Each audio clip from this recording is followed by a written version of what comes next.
साथियों, पढ़ाओ ऑनलाइन पर आपका स्वागत है। अब पढ़ना और याद रखना होगा आसान चित्रों और ट्रिक्स द्वारा सभी सरकारी नौकरियों की तैयारी के लिए एक बेहतरीन प्लेटफॉर्म। चलिए शुरू करते हैं। राजस्थान के लोक देवता। आज का विषय है लोक देवता पाबूजी। लोक देवता पाबूजी भी पंच पीरों में से एक पीर हैं और पाबूजी का जो प्रतीक चिन्ह है वह भाला लिए अश्वरोही है। जैसा कि हम चित्र में देख पा रहे हैं, इनका जो प्रतीक चिन्ह है वह भाला लिए अश्वरोही है।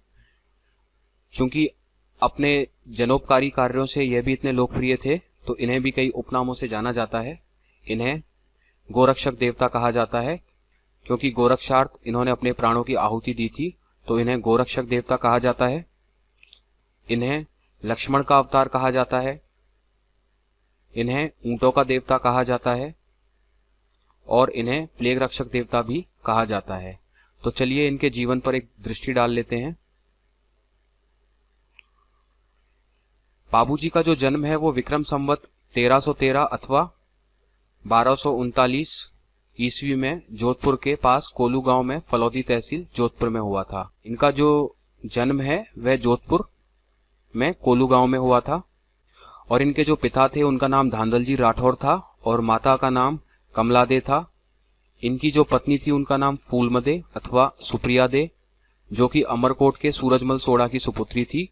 और इनकी जो घोड़ी थी उसका नाम केसर कालमी था। ये जो घोड़ी थी जो कि काले रंग की घोड़ी है, इसका नाम केसर कालमी था और गोवंश की रक्षार्थ 1276 ईस्वी को यह वीरगति को प्राप्त हुए। मारवाड़ में जो ऊंट लाने का सर्वप्रथम श्रेय जाता है वह इन्हीं को जाता है। ये मारवाड़ में ऊंट लाने का श्रेय इन्हीं को जाता है। पाबूजी के जो लोकगीत हैं वह पावड़े कहलाते हैं। ध्यान रखना है कि जो लोकगीत हैं इनके वह पावड़े कहलाते हैं और इन्हें माठ वाद्य यंत्र का उपयोग होता है। ध्यान रखना है, चांदा डेमा, हरमल एवं सलजी सोलंकी पाबूजी के रक्षक सहयोगी के रूप में माने जाते हैं। तो चांदा डेमा, हरमल एवं सलजी सोलंकी इनके सहयोगी के रूप में जाने जाते हैं। यह रायका रेबारी जाति होती है, उसके लोक देवता कहलाते हैं। और जब कभी ऊंट बीमार पड़ता है तो इनकी फड़, जो कि राजस्थान की सबसे लोकप्रिय फड़ है, वह गाई जाती है और पाबूजी की जो फड़ है वह नायक जाति के भोपों द्वारा, जिसमें रावण हत्ता वाद्य यंत्र होता है, उसके साथ इनकी फड़ बांची जाती है। तो जो फड़ होती है यह लगभग 30 फीट लंबी व 5 फीट चौड़ी होती है, जिसे कपड़े पर पाबूजी के जीवन के प्रसंगों को चित्रों से युक्त एक पेंटिंग होती है, जिसपे इनके जीवन के प्रसंग हैं वह चित्र के माध्यम से उकेरे जाते हैं। तो इस तरीके से देवताओं के, लोक देवी देवताओं के जो चित्र के माध्यम से उनके जीवन के प्रसंगों के बारे में जो कपड़े पर उकृत चित्रावली होती है वह फड़ कहलाती है। और इस फड़ का वाचन करते समय और फड़ वाचन के समय रावण हत्ता वाद्य यंत्र का इस्तेमाल किया जाता है। रावण हत्ता वाद्य यंत्र एक सारंगी नुमा एक वाद्य यंत्र होता है और रावण हत्ता एक भारतीय वाद्य यंत्र है। प्रमुख रूप से राजस्थान और गुजरात में प्रयोग में लाया जाता है और रावण के नाम पर इसे रावण हत्ता या रावण हस्त वीणा भी कहा जाता है। और इस वाद्य यंत्र को धनुष जैसी मींड, जैसा कि देख पा रहे हैं कि इस वाद्य यंत्र को धनुष जैसी मींड और लगभग 1.5-2 इंच व्यास वाले बांस से बनाया जाता है। इस तरह का वाद्य यंत्र होता है। पाबूजी राठौर ने देवल चारणी, जो कि एक वृद्ध महिला थी, उसकी गायों को अपने बहनोई जीजराव खींची से छुड़ाते हुए ढेंचू गांव के समीप अपने प्राणों का बलिदान किया था। और इनका जो पूजा स्थल है वो कोलू गांव में है और जहां पर प्रतिवर्ष चैत्र अमावस्या को मेला भरता है। लोक मान्यताओं के अनुसार कहा जाता है कि देवल चारणी, जो कि एक वृद्ध महिला थी, उसके पास एक घोड़ी थी जिसे पाबूजी के बहनोई, जो कि नागौर के जीजराव खींची, वह देवल चारणी से उस घोड़ी को लेना चाहते थे, पर देवल चारणी ने देने से मना कर दिया था। और कुछ समय बाद देवल चारणी ने वह घोड़ी पाबूजी को दे दी थी और उनसे एक वचन लिया था कि जब कभी भी मेरी गायें परेशानी में होंगी, कष्ट में होंगी, खतरे में होंगी, तो आप उनकी रक्षा करेंगे। तो इस पर पाबूजी ने कहा कि मैं कैसे जान पाऊंगा कि आपकी गाय इस समय खतरे पर हैं। तो देवल चारणी ने कहा, जब भी मेरी ये घोड़ी हिनहिनाएगी तो आपको एक संकेत देगी कि मेरी जो गाय हैं वह खतरे में हैं और आपको उनकी रक्षा करनी है। तो पाबूजी ने देवल चारणी को उनके पशुधन को कष्ट के समय बचाने का वचन दे दिया और वह देवलचारिणी की घोड़ी को लेकर अपने विवाह के लिए अमरकोट चले जाते हैं। यह जानकर कि देवलचारिणी ने अपनी घोड़ी मुझे मतलब जीजराव खींची को ना देकर पाबूजी को दे दी है, तो जीजराव खींची को बहुत बुरा लगता है और इससे वह क्रोधित होकर कोलुमुंड गांव पर आक्रमण कर देता है और देवलचारिणी की सभी गायों को ले जाता है। पाबूजी राठौड़ हैं, वह अपने विवाह के फेरे ले रहे होते हैं। तभी उनकी घोड़ी है वो हिनहिनाती है, एक संकेत देती है, जिससे उन्हें एहसास होता है कि जो देवलचारिणी है उनकी जो गायें हैं वो किसी खतरे में हैं। एक संकेत देती हैं और उस समय पाबूजी 3.5 फेरे पूरे कर चुके थे। चूंकि वह अपने वचन से बंधे हुए थे तो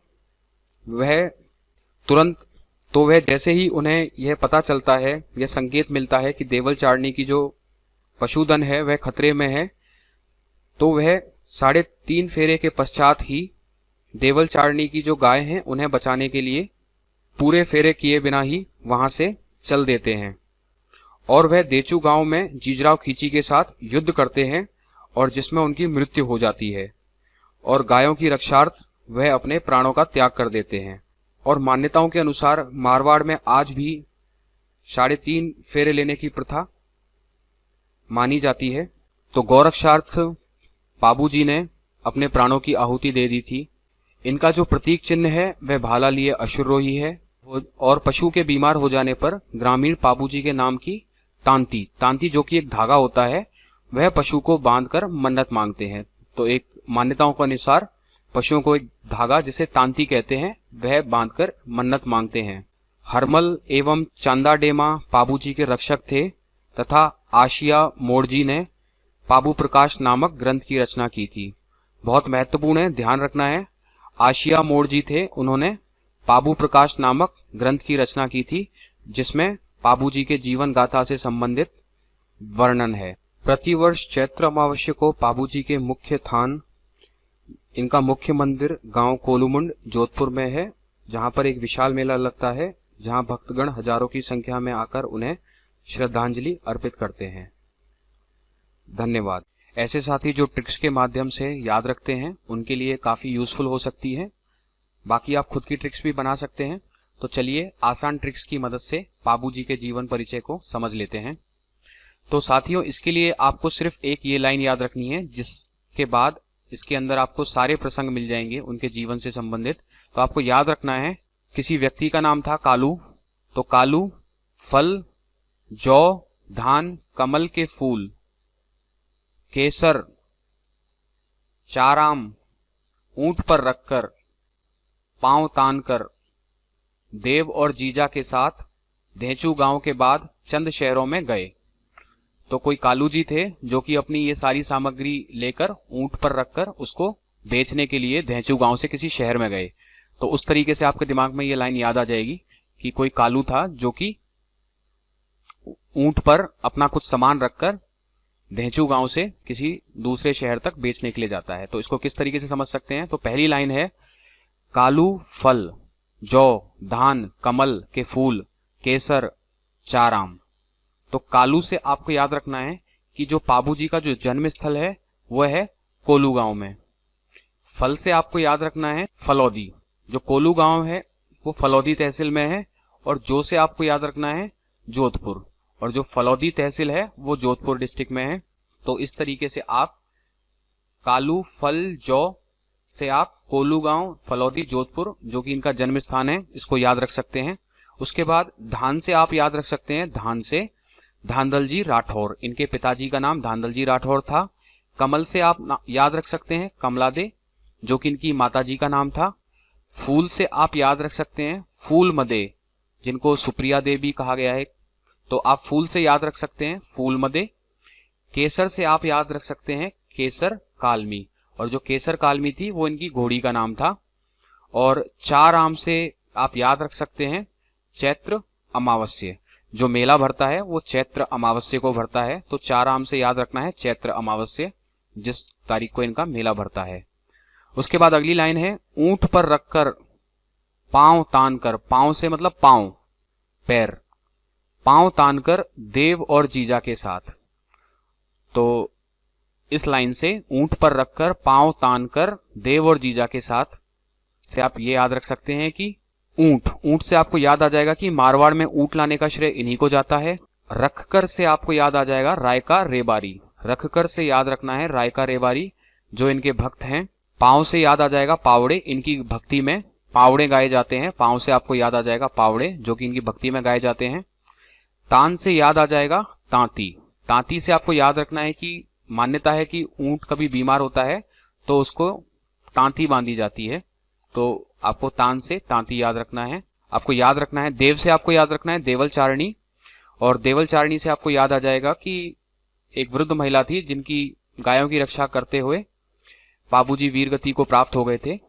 और जीजा से याद आ जाएगा जीजराव खींची जो इनके बहनोई थे बाबूजी के, जीजराव खींची, और इन्हीं से युद्ध लड़ते हुए ये वीरगति को प्राप्त हो गए थे। अगली लाइन है देचू गांव के बाद चंद शहरों में गए। तो देचू गांव आपको याद रखना है कि जो युद्ध हुआ था वह देचू गांव के नजदीक हुआ था। तो देचू गांव के नजदीक युद्ध हुआ था जिसमें ये वीरगति को प्राप्त हुए थे। उसके बाद जो इनके सहयोगी थे उसके लिए आपको याद रखना है चंद शहरों में। तो चंद शहरों से कैसे, चंद से चंद से आपको याद रखना है चंदा डेमा, सा से सलजी सोलंकी, और हरों से हरमल। तो इनके ये सहयोगी थे चांदा डेमा, सलजी सोलंकी और हरमल, यह इनके सहयोगी थे। तो चंद शहरों से आपको ये याद हो जाएगा। बाकी इनके नाम से भी हम दो चीजें याद रख सकते हैं। पाबूजी, पाबूजी से आपको याद रखना है एक पुस्तक है पाबू प्रकाश, पाबू प्रकाश से आपको याद आ जाएगा प्रकाश से ही आशिया मोड़ जी, इन्होंने पाबू प्रकाश पुस्तक लिखी थी जिसमें इनके जीवन प्रसंगों के बारे में उल्लेख किया गया है। और पाबूजी से ही आपको याद आ जाएगा पाबूजी की जो फड़ है, पाबूजी की फड़ जो कि राजस्थान की सबसे लोकप्रिय फड़ है, और उसमें रावण हत्ता वाद्य यंत्र का उपयोग किया जाता है फड़ वाचन के समय। तो पाबूजी शब्द से आपको पाबू प्रकाश और पाबूजी की फड़, ये दो शब्द याद रखने। बाकी इस विषय पर हम ऑब्जेक्टिव क्वेश्चंस भी करेंगे जिससे आपकी तैयारी और भी अच्छी हो। साथियों प्लीज ज्यादा से ज्यादा लाइक करें, शेयर करें, सब्सक्राइब करें और बेल आइकॉन पे क्लिक करें जिससे आपकी कोई क्लास मिस न हो। पढ़ो ऑनलाइन आपका बहुत बहुत धन्यवाद।